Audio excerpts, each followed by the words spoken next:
The Story of Civilization, Volume 6, The Reformation, by Will Durant. Part 2, continued, Cassette 6, Side 1. His father was Charles of Valois and Orléans, Count of Angoulême, who died after many adulteries in the 3rd year of Francis's life. His mother was Louise of Savoy, a woman of beauty, ability, and ambition, with a taste for wealth and power. Widowed at 17, she refused the hand of Henry VII of England and devoted herself, barring some liaisons, to making her son King of France. She did not mourn when Anne of Brittany, second wife of Louis XII, had a stillborn son, leaving Francis heir to the throne. Louis sadly made Francis Duke of Valois and appointed tutors to instruct him in the art of royalty. Louise and his sister Marguerite mothered him to idolatry and prepared him to be a ladies' king. Louise called him Mon Roi, Mon Seigneur, Mon César, fed him chivalric romances, gloried in his gallantries, and swooned at the blows he received in the jousts that he loved. He was handsome, gay, courteous, brave.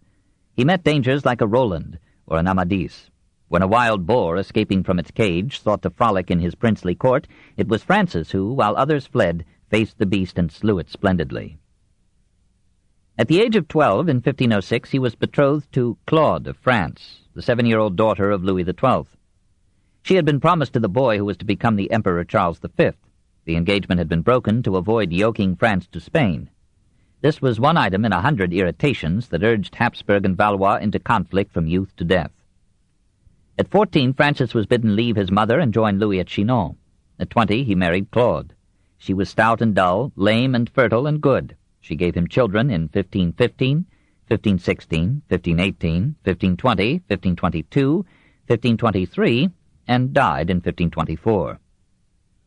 Meanwhile, he became king on January 1st, 1515. Everybody was happy, above all his mother, to whom he gave the duchies of Angoulême and Anjou, the counties of Maine and Beaufort, the barony of Amboise. But he was generous to others, too, to nobles, artists, poets, pages, mistresses. His pleasant voice, his cordiality and good temper, his vivacity and charm, his living synthesis of chivalry and the Renaissance, endeared him to his country, even to his court. France rejoiced and placed high hopes in him, as England in those years in Henry VIII, and the Empire in Charles V. The world seemed young again, so freshened with royal youth. And Francis, even more than Leo X, was resolved to enjoy his throne. What was he really, this Arthur plus Lancelot? Physically, he would have been magnificent had not his nose been more so. Irreverent contemporaries called him Le Roi Grand Nez. He was 6 feet tall, broad-shouldered, agile, strong. He could run, jump, wrestle, fence with the best. He could wield a 2-handed sword or a heavy lance. His thin beard and mustache did not disguise his youth. He was 21 when crowned. His narrow eyes suggested alertness and humor, but not subtlety or depth. If his nose betokened virility, it conformed to his reputation. Brantôme, whose Dame Galante cannot be taken as history, wrote therein that King Francis loved greatly and too much. For being young and free, he embraced now one, now another with indifference, from which he took the grand verrou that shortened his days. The king's mother was reported to have said that he was punished where he had sinned. Perhaps history has exaggerated the variety of his amours. Whatever their number, he remained outwardly faithful first to Françoise de Foix, Comtesse de Chateaubriand, then from 1526 to his death to Anne de Pisseleu, whom he had made Duchesse d'Étampes.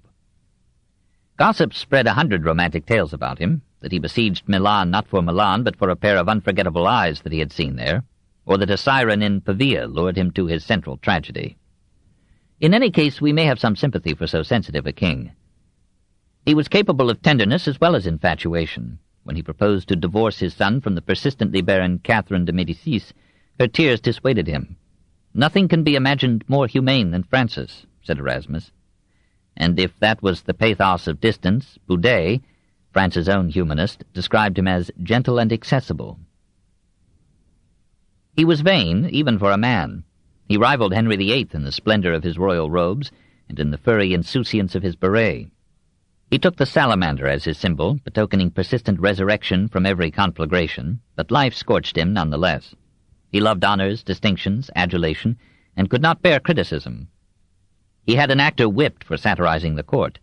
Louis XII, bitten by the same wit, had merely smiled. He could be ungrateful as to Anne de Montmorency, unfair as to Charles of Bourbon, cruel as to Semblancay, but by and large he was forgiving and generous. Italians marveled at his liberality. No ruler in history was kinder to artists. He loved beauty intensely and intelligently, and spent almost as readily on art as on war. He was half the purse of the French Renaissance. His intellectual ability did not equal his charm of character. He had little Latin and no Greek, but astonished many men by the variety and accuracy of his knowledge in agriculture, hunting, geography, military science, literature, and art. And he enjoyed philosophy when it did not interfere with love or war.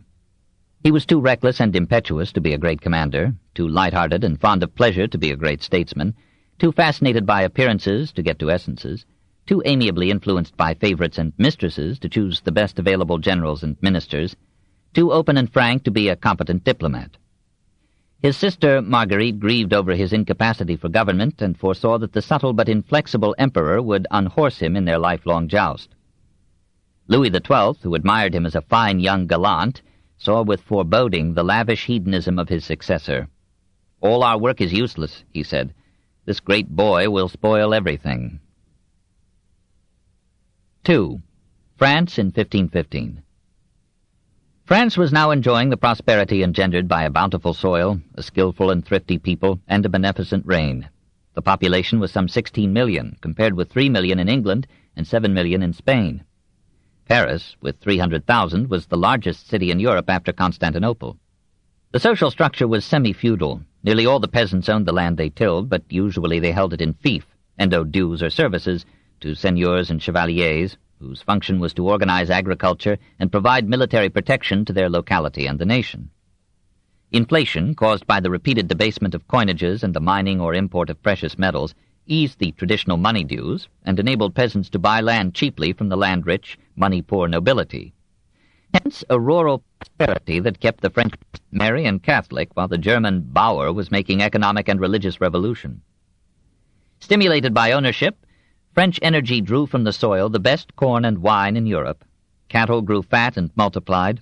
Milk, butter, and cheese were on every table. Chickens or other fowl were in almost every yard. And the peasant accepted the odor of his pigsty as one of the blessed fragrances of life. The town worker, still chiefly a craftsman in his own shop, did not share proportionately in this prosperity. Inflation raised prices faster than wages, and protective tariffs and royal monopolies, as of salt, helped to keep the cost of living high. Discontented workers went on strike, but were nearly always defeated, and the law forbade working men to unite for economic purposes. Commerce moved leisurely along the bountiful rivers, but painfully along the poor roads, paying each lord a toll to pass through his domain. Lyon, where the trade of the Mediterranean, ascending the Rhone, met the flow of goods from Switzerland and Germany, was second only to Paris in French industry and only to Antwerp as a bourse or center of investment and finance. From Marseille, French commerce roamed the Mediterranean and profited from the friendly relations that Francis dared to maintain with Suleiman and the Turks. From this economy, Francis, after the fashion of governments, drew revenues to the limit of tolerance.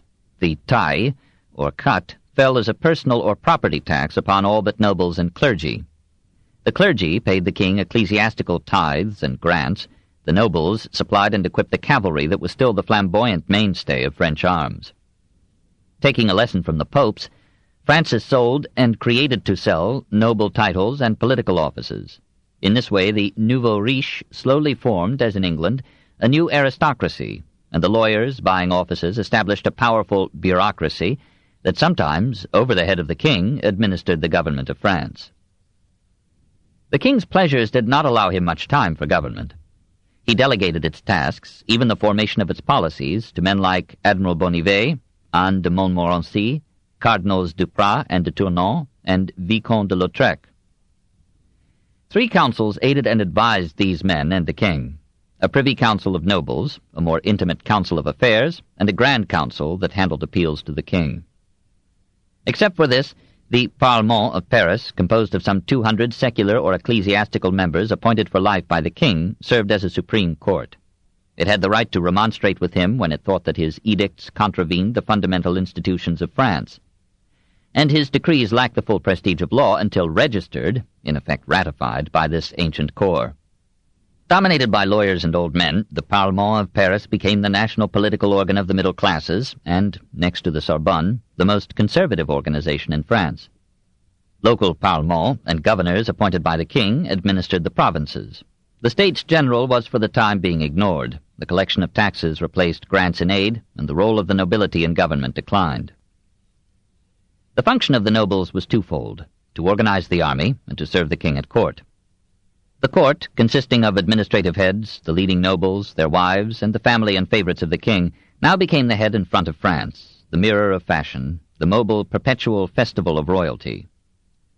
At the summit of this world was the master of the king's household, who organized the whole and patrolled the protocol, then the chamberlain, who had charge of the royal bedchamber, then 4 gentlemen of the bedchamber or first lords-in-waiting, who were always at the king's elbow to wait on his desires. These men were changed every 3 months to give other notables a turn at this exhilarating intimacy. Lest anyone be overlooked, there were 20 to 54 lords of the bedchamber to serve the highest 4. Add 12 pages of the bedchamber and 4 ushers of the bedchamber, and the king's sleeping quarters were adequately cared for. 20 lords served as stewards of the king's cuisine, managing a staff of 45 men and 25 cupbearers. Some 30 enfants d'honneur, boys of awesome pedigree, functioned as royal pages, shining in silvered livery, and a host of secretaries multiplied the hand and memory of the king. A cardinal was grand chaplain of the royal chapel, a bishop was master of the oratory or prayer service, and 50 diocesan bishops were allowed to grace the court and so augment their fame. Honorary positions as grooms of the chamber, with pensions of 240 livres, were awarded for divers accomplishments, as to scholars like Boudet and poets like Marot. We must not forget 7 physicians, 7 surgeons, 4 barbers, 7 choristers, 8 craftsmen, 8 clerks of the kitchen, 8 ushers for the audience chamber. Each of the king's sons had his own attendants, stewards, chancellors, tutors, pages, and servants. Each of the 2 queens at court, Claude and Marguerite, had her retinue of 50 or 10 ladies-in-waiting, 16 or 8 maids of honor, filles demoiselles. It was the most characteristic distinction of Francis that he raised women to high place at his court, winked expertly at their liaisons, encouraged and enjoyed their parade of finery and soft charms. A court without ladies, he said, is a garden without flowers. And probably it was the women, dowered with the ageless beauty of art, who gave the court of Francis I a graceful splendor and gay stimulus unequaled even in the palaces of imperial Rome. All the potentates of Europe taxed their peoples to provide some minor mirroring of this Parisian fantasy. Beneath the polished surface was an immense base of servantry: 4 chefs, 6 assistant chefs, cooks specializing in soups or sauces or pastries or roasts, and a countless personnel to supply and serve the king's table, the cuisine commune of the court, and the needs and comforts of ladies and gentlemen. There were court musicians, led by the most notable singers, composers, and instrumentalists in Europe outside of Rome. A master of the horse, 25 noble equerries, and a swarm of coachmen and grooms attended the royal stables. There were masters of the hunt, 100 dogs, and 300 falcons, trained and cared for by 100 falconers under a grand falconer. 400 archers formed the king's bodyguard and brightened the court with their colorful costumes.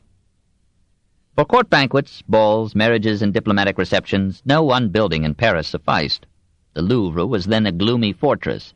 Francis abandoned it for the assorted palaces known as Les Tournelles, the little towers near the Bastille, or for the spacious palace where the Parlement had been wont to sit. Better still, loving to hunt, he moved out to Fontainebleau, or down to his chateaux along the Loire at Blois, Chambord, Amboise, or Tours, dragging half the court and wealth of France with him. Cellini, with his wonted hyperbole, described his royal patron as traveling with a retinue of 18,000 persons and 12,000 horses. Foreign ambassadors protested the cost and weariness of catching or keeping up with the king, and when they found him he was, as like as not, in bed till noon, recovering from the pleasures of the night before, or busy preparing a hunt or a tournament. The cost of all this perambulating glory was enormous. The treasury was always near bankruptcy, taxes were forever mounting, the bankers of Lyons were dragooned into risky royal loans. In 1523, perceiving that his expenditures were losing sight of his revenues, the king promised to put a limit on his personal indulgences, not including, however, the ordinary run of our little necessities and pleasures. He excused his extravagance as needed to impress envoys, overwhelm ambitious nobles, and please the populace. The Parisians, he thought, hungered for spectacles and admired rather than resented the splendor of their king. Now the government of France became bisexual. Francis ruled in apparent omnipotence, but he was so fond of women that he readily yielded to his mother, his sister, his mistress, even his wife. He must have loved Claude somewhat to keep her so constantly pregnant. He had married her for reasons of state. He felt entitled to appreciate other women more artistically designed. The court followed the lead of the king in making a mannerly art of adultery. The clergy adjusted themselves after making the requisite objections. The people made no objections, but gratefully imitated the easy code of the court, except one girl who, we are told, deliberately marred her beauty to deflect the royal lechery in 1524. The most influential woman at the court was the king's mother. "Address yourself to me," said Louise of Savoy to a papal legate, "and we shall go our way. If the king complains, we'll just let him talk." Very often her advice was good, and when she served as his regent, the country fared better than at his own lax hands. But her covetousness drove the Duke of Bourbon to treason, and let a French army starve in Italy. Her son forgave her everything, grateful that she had made him a god. 3. Margaret of Navarre. Probably he loved his sister only next to his mother, and above his mistresses, whose ministrations gave him something less lasting and profound than her selfless adoration. Love was her life, love of her mother, of her brother, of her husbands, platonic love, mystical religious love. A pretty story said she was born smiling and held out her little hand to each comer. She called her mother, her brother, and herself Notre Trinité, and was content to be the smallest angel of that perfect triangle. By her birth she was Marguerite of Angoulême, Orléans, and Valois. 2 years older than Francis, she shared in bringing him up, and in their childhood games she was his mother, his mistress, and his little wife. She watched over him as fondly as if he had been some saving divinity become man. And when she found that he was also a satyr, she accepted that disposition as the right of a Greek god, though she herself seems to have taken no taint from her environment. She far outstripped Francis in studies, but she never equaled his connoisseur's appreciation of art. She learned Spanish, Italian, Latin, Greek, and some Hebrew. She surrounded herself avidly with scholars, poets, theologians, and philosophers. Nevertheless, she grew into an attractive woman, not physically beautiful, she too had the long Valois nose, but exercising a strong fascination by her charms of character and intellect. She was simpatica, agreeable, generous, kind, with a frequent dash of sprightly humor. She herself was one of the best poets of the time, and her court at Nerac or Pau was the most brilliant literary center in Europe. Everyone loved her and wished to be near her. That romantic but cynical age called her La Perle des Valois, for Margarita was Latin for pearl, and a pretty legend grew that Louise of Savoy had conceived her by swallowing a pearl. Her letters to her brother are among the fairest and tenderest in literature. There must have been much good in him to draw out such devotion. Her other loves flowed or ebbed, burned or cooled. This pure passion was constant through 50 years and always intense. The breath of that love almost clears the air of that perfumed time. Gaston de Foix, nephew of Louis XII, aroused her first romance, then went off to Italy to conquer and die at Ravenna in 1512. Guillaume de Bonnivet fell deeply in love with her, but found her heart still full of Gaston. He married one of her ladies-in-waiting to be near her. At 17 in 1509 she was wed to Charles, Duke of Alençon, also of royal pedigree. Francis had requested the marriage to cement an alliance of troublesomely rival families. But Marguerite found it hard to love the youth. Bonnivet offered her the consolations of adultery. She disfigured her face with a sharp stone to break the spell of her charm on him. Both Alençon and Bonnivet went to fight for Francis in Italy. Bonnivet died a hero at Pavia. Alençon was reported to have fled at the crisis of the battle.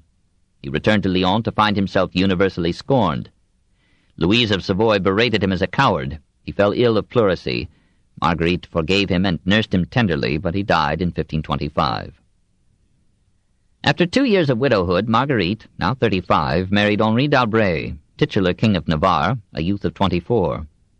Kept out of his principality by the claims of Ferdinand II and Charles V to Navarre, Henri was made governor of Guyenne by Francis and established a minor court at Nerac, sometimes at Pau in southwest France. He treated Marguerite as a mother, almost as a mother-in-law.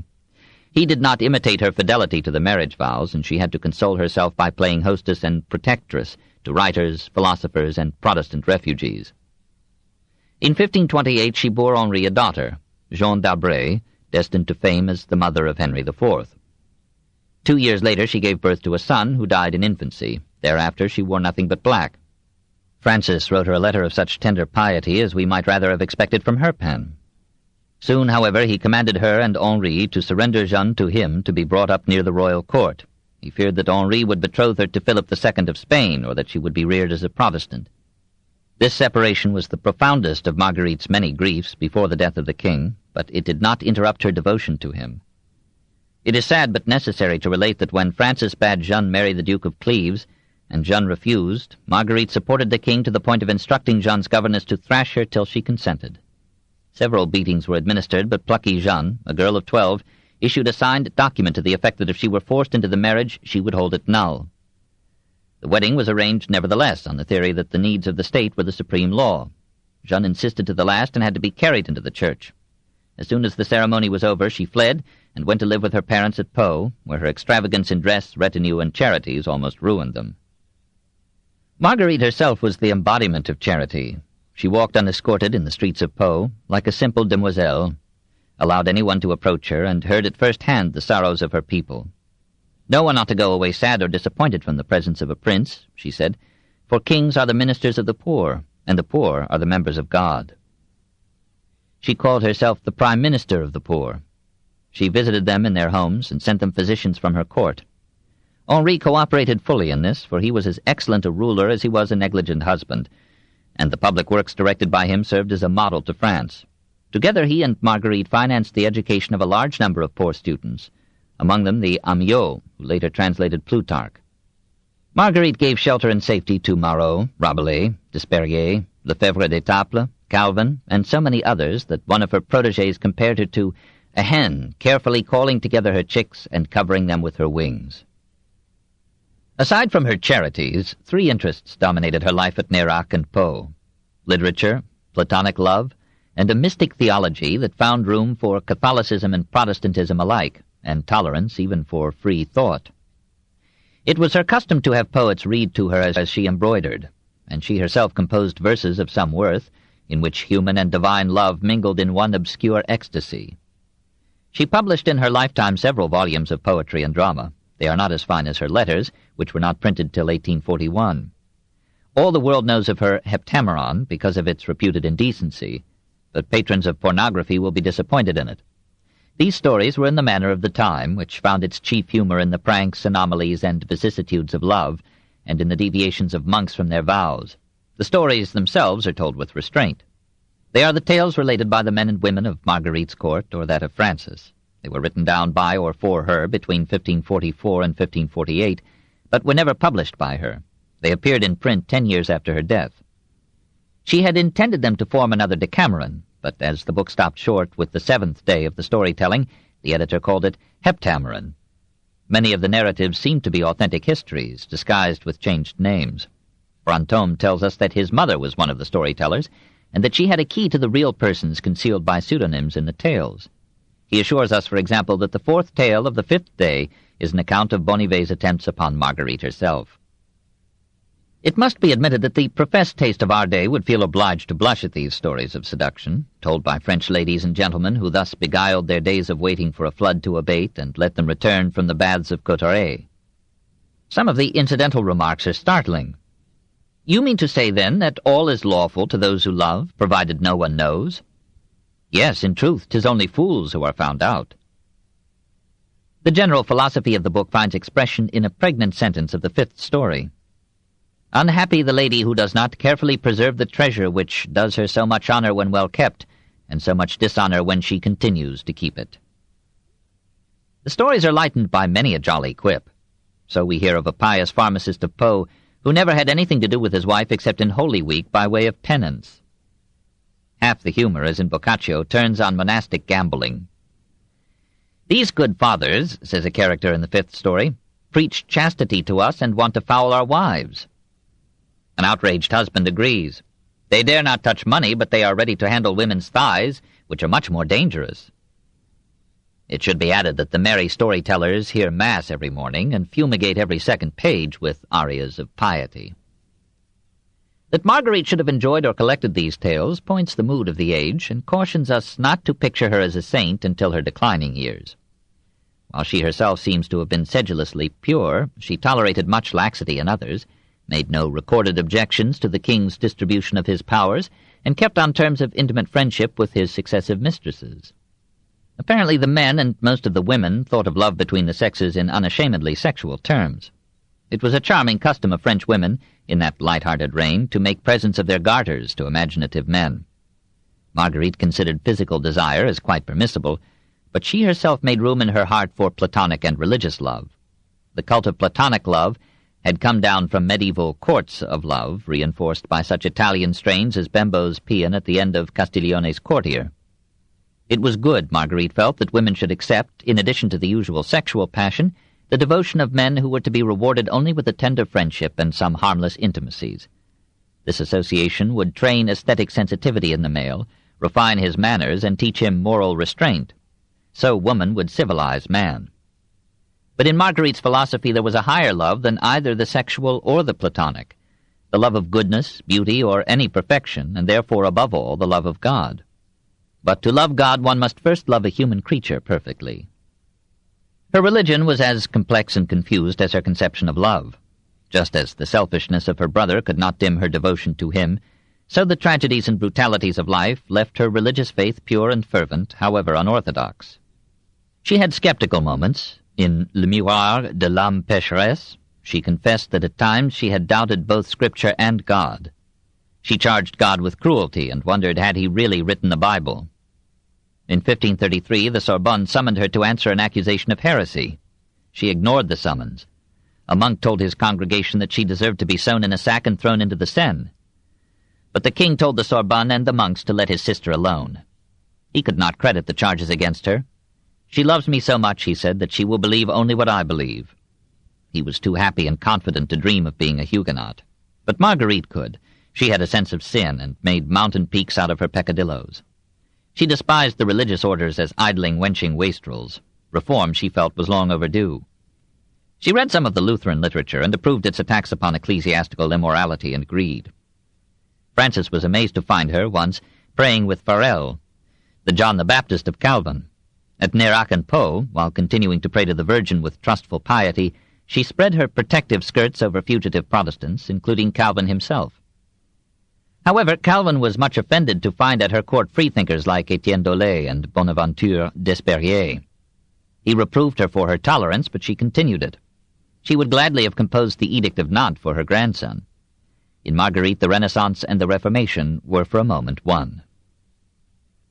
Her influence radiated through France. Every free spirit looked up to her as protectress and ideal.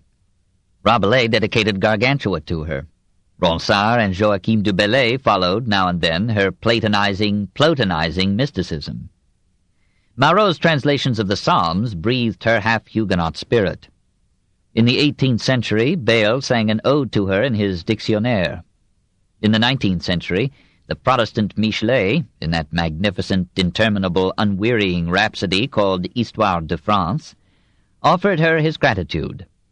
"Let us always remember this tender Queen of Navarre, in whose arms our people, fleeing from prison or the pyre, found safety, honor, and friendship.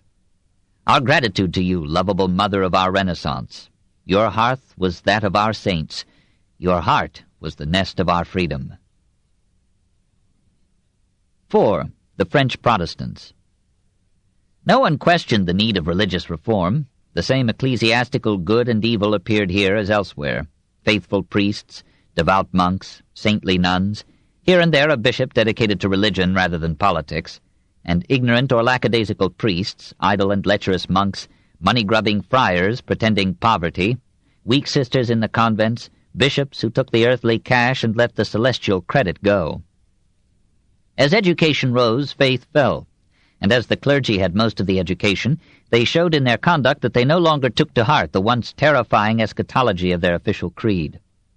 Some bishops appropriated to themselves a luxurious multiplicity of benefices and sees.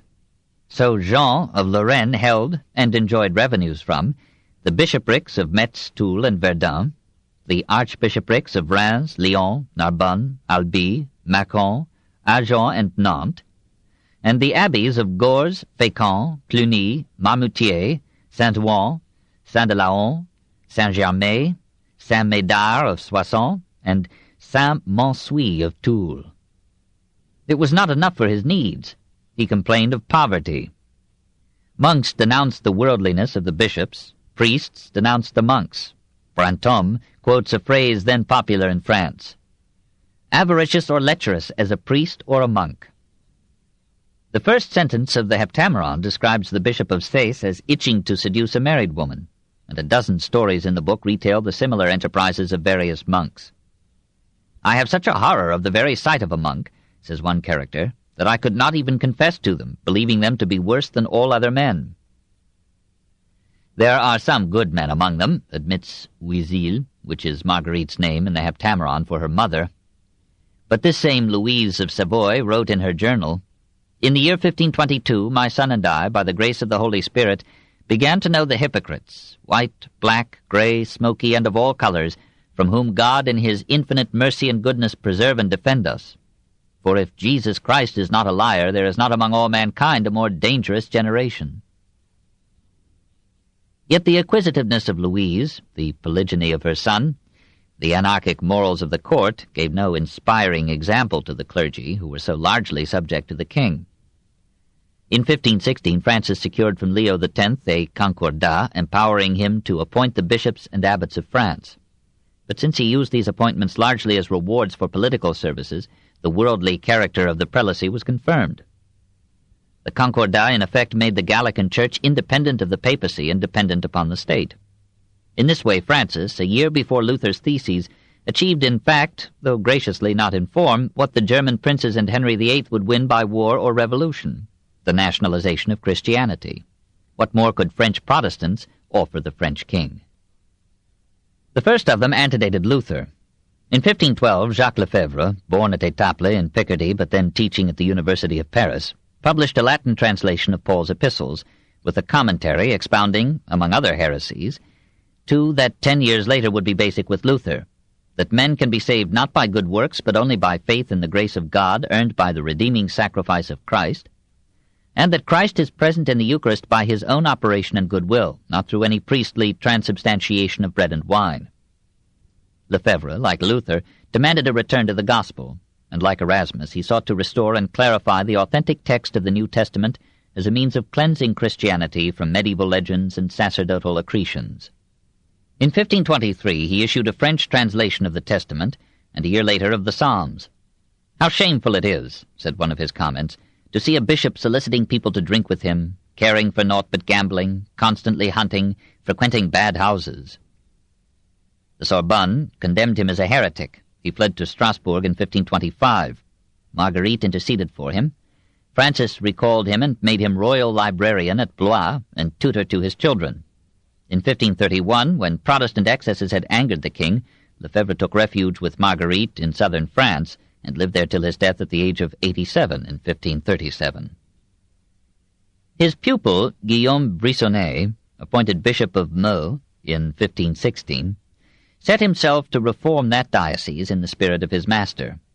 After 4 years of zealous work, he felt strong enough to venture upon theological innovations.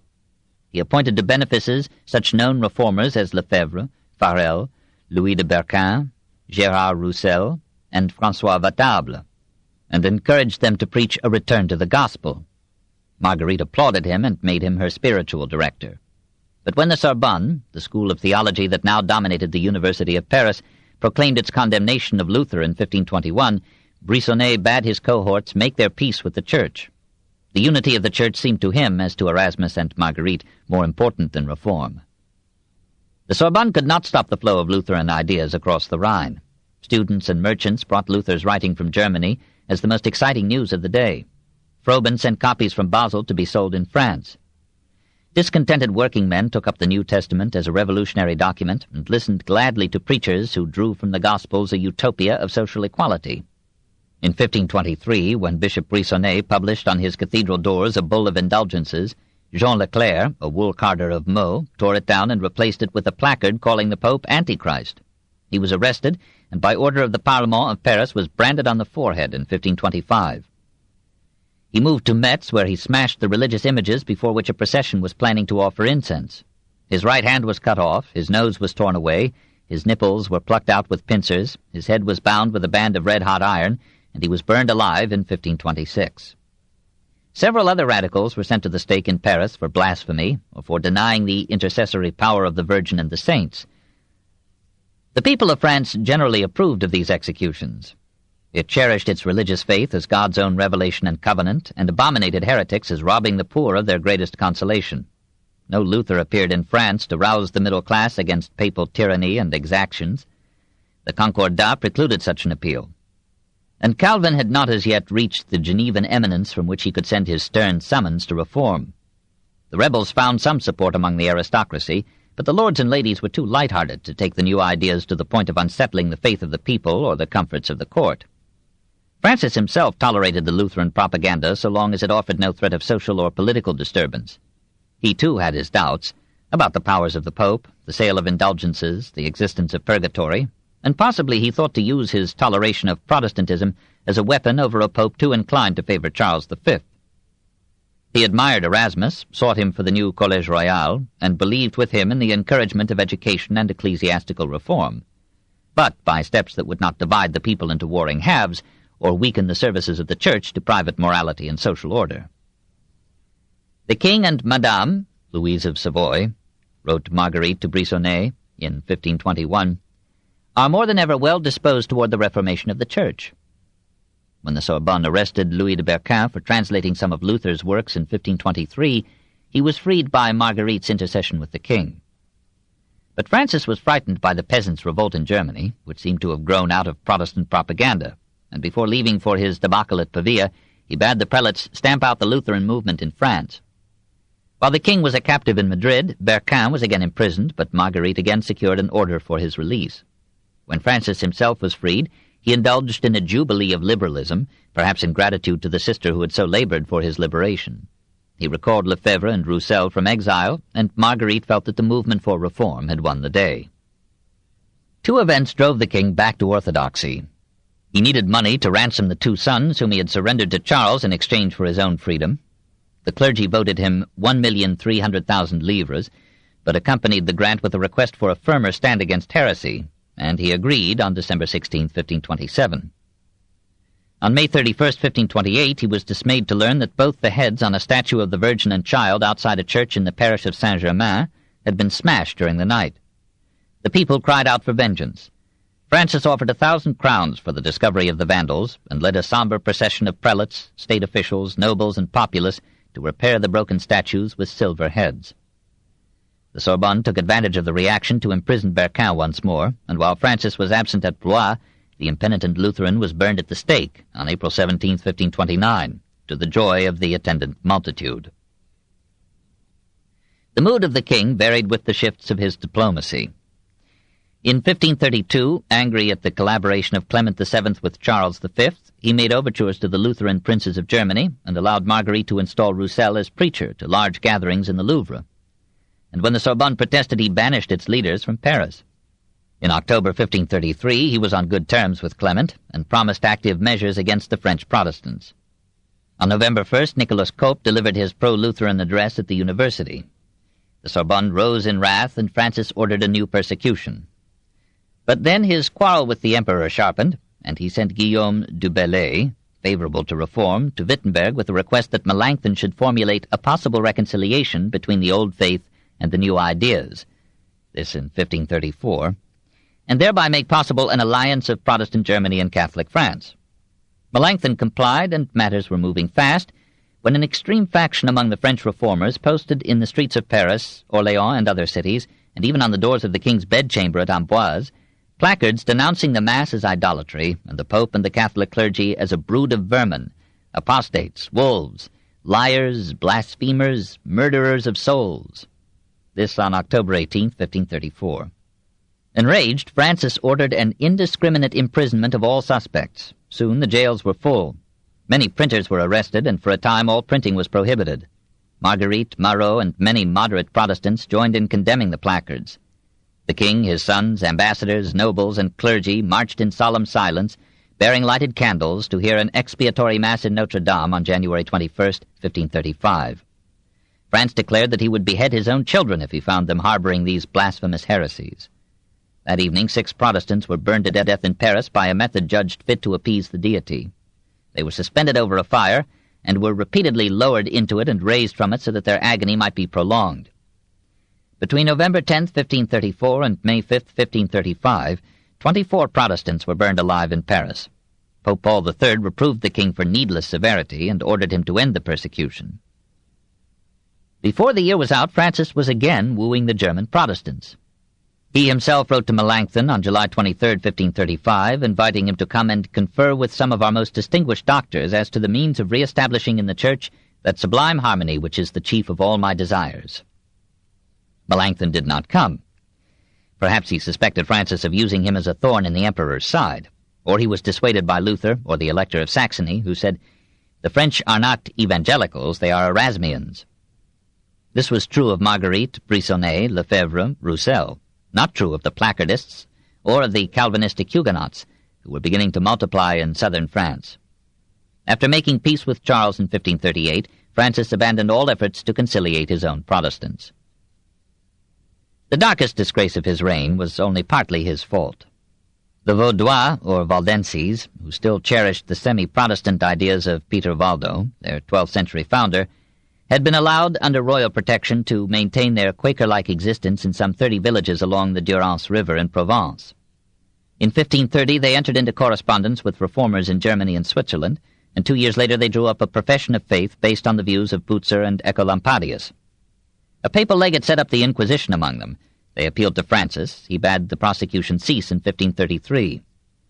But Cardinal de Tournon, alleging that the Valdenses were in a treasonable conspiracy against the government, persuaded the ailing, vacillating king to sign a decree on January 1, 1545, that all Valdenses found guilty of heresy should be put to death.